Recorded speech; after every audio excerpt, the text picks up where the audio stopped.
third take on this. I'm so mad. Anyway, this is a quick tutorial that goes over some of the training mode functions in KoF14. I really want to try to rush this because I did 2 takes already, and they both turned out really bad for different reasons. So let's just dive into it really quickly. As we see, I reset everything to how you would get it when you start the game for the first time. So the first thing you'll see is restart. This basically restarts your position to whatever position you want it to be. From the circles you can see very clearly which position you want it to be. So you can just set it in the center, or you can set it into various positions for various situations you want to. You know, whichever one you want. It's pretty self-explanatory. So action, stand just makes them stand, crouching makes them crouch, forward makes them walk forward, back makes them walk back, dash makes them dash at you, backstep makes them backdash all the time, jump makes them jump, small jump makes them small jump. One thing to note is that the jump and the small jump happen all the time, so as soon as they land they'll start to jump again immediately, whereas as you'll see the forward jumps, the small forward jumps, which is the short hop, the medium forward jump, which is the hyper hop, and the large forward jump, which is a super jump, they will all happen at a delayed interval like this. So you can kind of use it to learn your anti-air timing and your spacing if you want to mess with it a little bit. But there's a better way of learning this, which I can show in a bit. Same for the back jumps. The back jumps happen in a bit of a delay time. I can kind of show this with a small one. There you go. The player control is pretty easy. If you have a player 2 that wants to kind of mess around, or you want them to mess around or anything, you can just set it to that. The CPU control is pretty self-explanatory. Just get the CPU to play you. So that's that. The guarding. Stand guard, they'll always stand guard, so they won't block any lows. If you set it to crouching guard, so you can set it to crouching and then guard, they'll always block low, they won't block highs. There you go. Of course, you can if you're walking forward, you can't block, so the guard is grayed out. Self-explanatory again.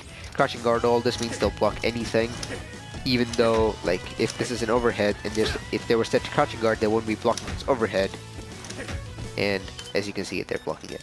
One hit guard means they'll block if you didn't link your combo. So if you're practicing links, if I drop my link like that, they'll block it. But if I hit it, they can't block it. One guard jump, they'll block, but as soon as they can jump out of your block string, they'll try to jump out. This is a chain, they can't jump out. This is a delay, they could jump out, but they couldn't because I stuffed their jump. But as soon as they could jump out. This is useful to test frame data and check block strings. It's pretty useful. Guard for DC forward emergency evasion. Oh, not equation. I'll cheat a bit, set this limitless just to kind of show this. I was going to show the meter stuff later, but yeah. The forward guard roll are your block string. As soon as they can, you can use it to kind of practice chasing down guard cancel rolls. Oh, they're over there, you know, sort of deal. DC backup emergency evasion. I'm saying evasion.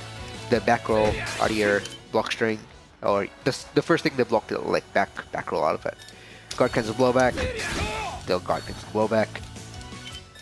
Crouching and random. Random guard will block any direction randomly, so they'll randomly block my low, or randomly not block my low, or randomly block my overhead, or randomly not block my overhead. Thank you for working with me, random. Anyway, that's your guard options. It's pretty easy to kind of figure out what you need it for. The most important one for new players is the guard random, so you can set it to like, oh, I'm practicing my hit confirms. Oh, it hit, you know, and then you go into the combo or whatever. I'm kind of just going over this, otherwise I'd like show it. Show my awesome hit confirming skill. First attack counter hit. This is the first attack to be counter hit that you get. You can use it to like practice your top CD combos or whatever. Oh, it hit, and then I can do the thingy. If you set it to random, they'll randomly be counter hit. So if they don't counter hit, you go, oh, and then you react to it if it counter hits or not.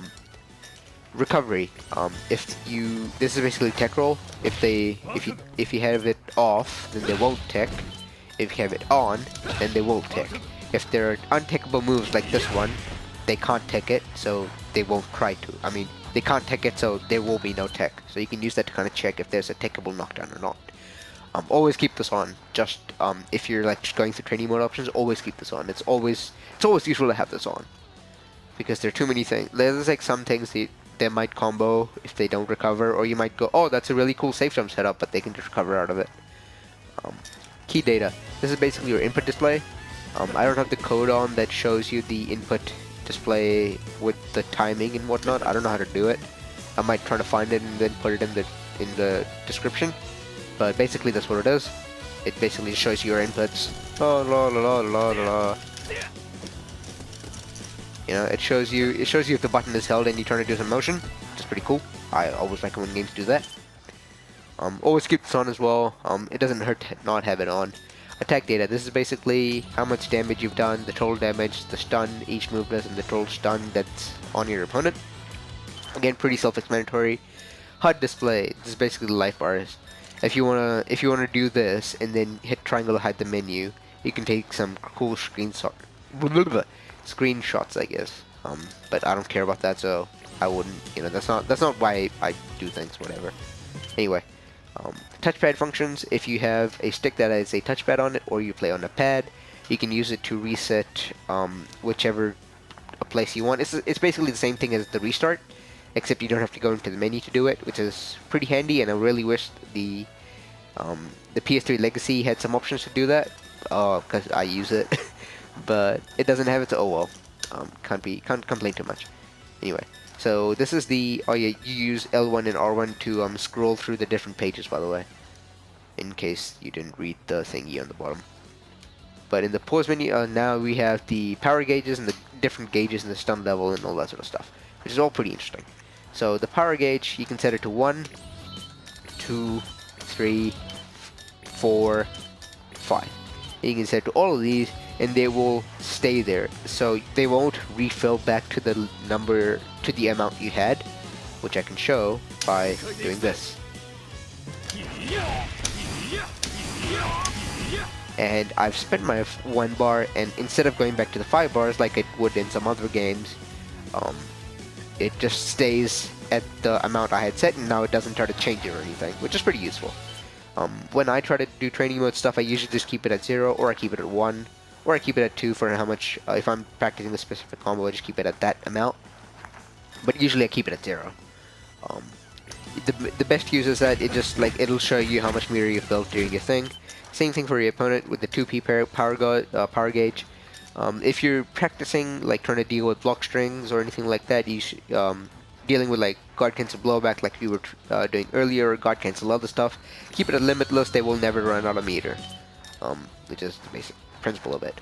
Max mode gauge 1000 for position 1, 1250 for position 2, 1500 for position 3. Limitless if you just want to go into max and then don't. I need meter for this, so I'll set these limitless again. I don't want to run out of EX meter ever. And you can do like cool EX infinites, I guess. I don't know what Kyo has here. I don't know. I can't be bothered figuring it out. Anyway, then you can set it to 2P. How much you need it for 2P. Yeah, pretty self-explanatory again. Guard gauge, how much guard gauge you want your opponent to have at the start of it. So, guard. If it's at 1000, it'll keep draining slowly and come back to 100%. If you set it to 50 or like, I don't know, 40%, it'll stay at 40% minimum.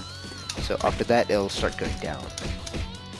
If you set it at limitless, which is what I usually do, it'll never go away. So you can't ever be, if you're practicing the block strings or your hit confirms, and you're afraid of getting guard crushes that might affect your training or anything, you can just set it to limitless and it'll basically never guard crush, and makes it really easy for you to do your confirms like that. Stun level, if you want to see how much stun a combo will do, really easily, or like if you don't want to look at the stun bar, you just go, oh, what if my opponent has 3% stun left, or 30 stun? You know, like, well, we'll stun them, or whatever, you know. Again, pretty self-explanatory. If you set it to no stuns, they'll never get stunned. I usually do this when I'm practicing my combos, because I just want to keep doing the combo over and over. I don't want to deal with stun. I just put it at no stuns. It makes it really easy. Again, nothing in this is like overly complicated. So just keep it at, I would just keep my, when I'm practicing I keep my guard gauge for 2p at limitless and the stun at no stuns. And for my max mode I just keep it at whatever one I want. I keep kill at first, so I keep it at 1000. If I was playing my Clark and like doing my Clark confirmed, I would keep it at 1250 so I can do my Clark combo, which is for my position 2 and stuff like that. Crouching, I would just keep it at stand or crouch, doesn't really matter too much. I mean, for some characters it does. So it's useful to know, oh, that Kyo's crouching C puts them standing. So if I'm doing a combo on a crouching opponent, I will need to use some move that forces standing for some other combo or anything like that, which is pretty useful to know. But usually just keep them at crouching most of the time, unless you want to keep them at standing for some certain confirms. These ones, I don't use these other too much, so I just keep it at that. The one hit guard is fairly useful for me, or not. Like, all of this stuff you can basically figure out if you like it or not. I would keep recovery on all the time. I personally keep key data all the time. The input display, attack data, I keep it on. HUD display, keep it on. So this is basically the way my training mode looks all the time. And I just set it to restart, and there you go. So the bulk of this is about the recording functions. The recording functions are something that are very, very intricate and allow you to do a lot of cool things with different like options, and let you train your reactions and figure out different things and all that sort of stuff, which is really cool. So standard is the one that the game came out with, so there wasn't no reversal. We'll talk about it later. The recording slot, before I start this, to set your recordings you have to go into button config and then go into record and play and set these to buttons. I think usually they are at L3 and R3, but I play on a stick and I don't have those buttons, so I just keep it at L2 and L1. I have L1 on the top, the play on the top and the record at the bottom, because I'm just used to that. If you want to keep the record on the bottom and the play on the top, or the other way around, I don't know, whichever way around, you can keep it like that. It's up to you. Standard is basically, it'll standard record, and then, I don't know, some damn uppercut, and then it'll play it back. That's pretty good. If it will mention the slot that you're playing right now, which is useful to know if you're testing, like, oh, I forgot what slot 1 had, I forgot what slot 2 had. You can set different slots to different things, and I can show that right now. So when you hit the recording button, it will select a certain slot for it to record your inputs on. Currently it's by default set to slot 1. You can set it to slot 2 and do, now it did a fireball. So now I have 2 recordings, and it'll play the second one by default. It will play the last one that you recorded by default, which is pretty useful. But if you wanted to play all of them randomly, you can set all of them to play, or you can set some of them to play, whichever one you want. And when you play it, it doesn't mention what slot it's playing. So randomly, one recording will be the uppercut, one recording will be the fireball. So there you go. You can use this to practice your anti-airs. So if I set my slot 1 recording to go to do a full super jump, a hop C, and then the second recording to be that, I guess. I don't know why, but you know, just roll with it. I'm just bouncing off some ideas. And then this one, oh, did I get it right? I don't think I got it right. Yeah, I didn't get it right at all. Let's try this. Yeah, okay, sweet. And then I go, get away from me. Oh yeah. Anyway, it doesn't really matter too much. I was trying to set up the cross up, but it doesn't really matter. Anyway, one thing you can use is the button config to play on repeat for this. So it'll keep repeating through all the different replays, the recordings that you've saved, which is pretty useful. So you don't have to hit play every time, and it will. If you hit the play every time, you kind of get used to the timing of your recordings. You can use that to, you can like vary up your timing of your recording to make that less more ambiguous. But if you have it on repeat, it just makes it way easier to do this sort of stuff. But you can use it to have different recordings going off, and you can use it to improve your reactions on anti-airs. You can use it to improve your reactions on your punishes, so you do a block string into a punishable move one time, and then don't do the punishable move on the other time, and then you are able to react to, oh, then they did the thingy, and I'm going to do the thingy, you know, to punish whatever they did, or anything like that. Or if they're doing something into a slow running command grab, you can set it to not do the command grab in the block string one time and do it in the other one, and then you can use it to be able to just raw react to the command grab, stuff like that. So there's a lot of potential to that. So I'll just set it to play. I'll turn these off. I don't really care too much. I can just turn the recording off, and the recording doesn't do anything, which is pretty useful. And now the meat of it is the reversals. You do get 5 reversals. I almost forgot about that. You do get 5 reversals. The reversal recording is slightly different. As you can see, it does the ready, and then it'll record your input. The way this happens is it'll wait those 3 seconds to input whatever slow input you want. So if you want to like really slowly do a 720, or I guess this game doesn't have 720s, the double half circle back, but they're essentially 720s anyway, so I'll call them 720s. If you're trying to record a 720 or do it like a really slow input like that for a super, you can use it to like do it really slowly, but then you can record it to either do a reversal like this, and I didn't get my reversal, so I didn't get it on time. I didn't do it on time here either. I didn't do it properly here either. I didn't do it properly. I should see the reversal show up if I do it on reversal. Jesus Christ, I'm so bad. There you go. I see my reversal. So one time I could set it to a reversal uppercut, and then my second recording can be that's a delay throw. The thing you have to note when you're doing a recording like this is it'll play the input that you have, not the last button press. Like games like Skullgirls, when they do the recording, they just play the last. They'll feed all the inputs into the buffer until the frame you hit a button, and then they'll play the button after that. But in KoF14, the way the recording is set up, it'll play. You have an ample amount of time to input whatever reversal you want, or if you wanted to set it so that you wanted to practice against a delay tech OS or something like that, you can use it to deal with that. So as I can show it, one thing you can use it, one thing I forgot about that I really want to mention quickly, is you can set it to reversal at either as it wakes up, as it takes a hit, as it blocks something. So if you want to practice like, oh, I hit this thingy, and then they might reversal, what can I do against that, or whatever, or if it's specifically against block, or if it's specifically against hit, or specifically on knockdown, you can use it for that. This makes it really easy for you to kind of practice your hit confirms and the safe jumps, so that if you practice your combo into knockdown, then they'll do their reversal. But if you just did a block string, they wouldn't do that, which makes it really fun, and not very. It makes it really intuitive, you know, and really easy to use. But okay, the way the reversal works, and now I've recorded my reversal, which is this.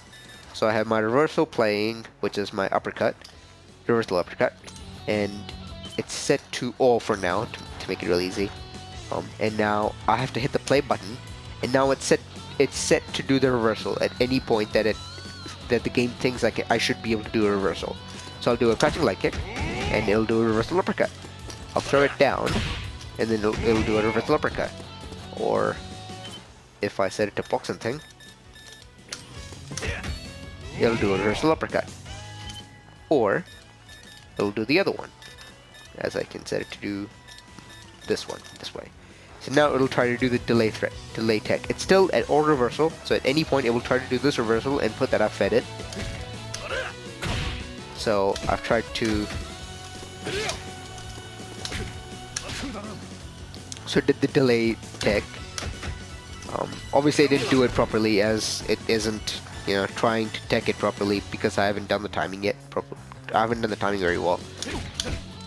It'll block low, So in this situation, it would be really useful for me to just set it to hit, because it will always take damage, and as it won't try to reversal at any other point. So it's not going to try to reversal now. You see? Like in other situations, if I had set it at all, and now it's trying to do the reversal again. Like I don't know if that makes a lot of sense to people, but you can see it as it's trying to play. It tried to play it again as if I hit it. Like it'll try to reversal again as I hit it, but I don't want it to do that. I just want it to try to do the delay tick as I hit it, because it helps me practice this. So I hit this and try to throw you, and it ticks it, and then it doesn't try to play it back, but it hits them as they try to do the tech if you do it delayed low, which is the point of which is kind of how you beat it. So if I set it to only knockdown, now it's not going to try to reversal unless it's knocked down. So if I set it, so this will be useful if I try to do my safe jumps. So if I go, like if I try to do my, like if the way to use this is the best as you can is to set it to crouch random. I do my confirm, I try to do my safe jump. Obviously this was a very good safe jump, as the way the uppercut worked out was kind of different, but now he blocked it, and I set it to only do down reversal. If it's set to do that, then it's not going to uppercut if it's not knocked down. So that's useful to go, okay, it got, it just blocked it, and now it's not going to reversal. And now I set it to knock down, then I'll try to reversal, and he'll get his reversal. So that's you can use the crouching random, like the crouching hits, the different block situations over here, and the reversals to kind of really set up interesting practice scenarios where you can practice against a lot of different things. You can practice against delay take OS. You can practice against with the standard one. You can just set it to over and over and over. Just do also I'm pretty sure and that, by the way, if you were wondering, the recording slots for standard and the recording slots for reversal are different, so you don't have to worry about doing something over in these 5 slots and then when you're going back to standard, it might mess with your timing or whatever, or might mess with your recordings. So that's pretty useful. I almost forgot about that. I didn't remember that at all. But anyway, if you use these together with if you use the crouching random, the action and the guard alongside the power gauges, and not the power gauges, the recording functions, you can really do a lot of things in KoF and just kind of grind it out and get better on your own. In terms of practicing your roll reactions, practicing your set play, your safe jumps, practicing dealing with delay take OS, and you can also set it to just do the delay take OS, or like do things against the delay take OS as well. So if you wanted to do crouching lights, tick throw, versus crouching light, tick crouching light, you can practice that and just try to beat it. And I can try to show that really quickly. So if I set it to slot 1, that's my kind of delay. That's my delayed low, and that would be my throw, except I did it badly. Jeez. There you go. So that's my throw, and now I set both of them to play, and then I can just set it to play, and then I set it to replay. This is where the replay function, the replay button would be really useful, so I don't have to hit the button over and over again.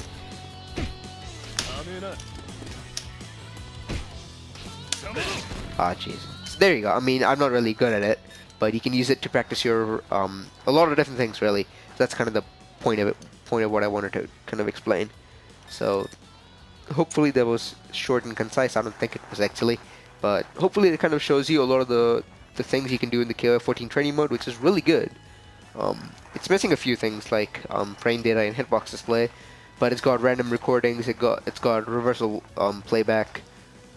It's got a lot of different things that you can really use to kind of just level up your KoF14 game. So hopefully it's been useful.